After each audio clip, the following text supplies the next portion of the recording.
بسم الله الرحمن الرحيم الرحمن علم القرآن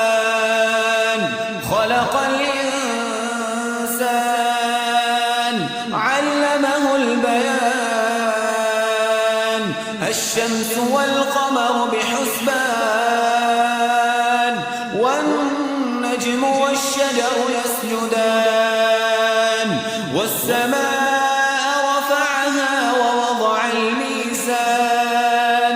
ألا تطغوا في الميزان وأقيموا الوزن بالقسط ولا تخسروا الميزان والأرض وضعها للأنام فيها فاكهة والنخل ذات الأكمام